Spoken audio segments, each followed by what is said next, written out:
Hello, good evening. Take the loose language of one foreign secretary.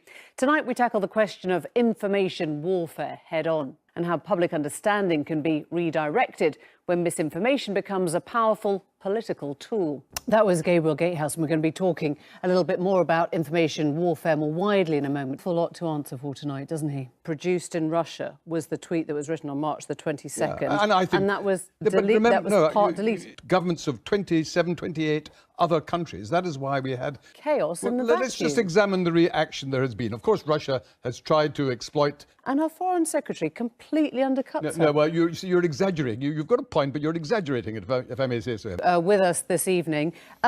You heard there, Samuel Green, first of all. Do you go along with that? Do you think that the information war is not one? I'm wondering whether you think voters in a democracy tend to be more trusting of their governments, very simply, as a weapon, as an armour. It's to deflect. Thank you both very much indeed. Thanks for joining us.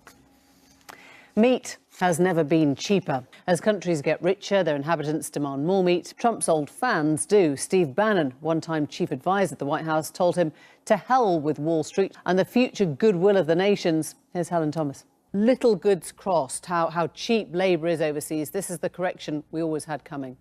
Unfashionable, whether you're Bernie Sanders on the left or you're Donald Trump on the right.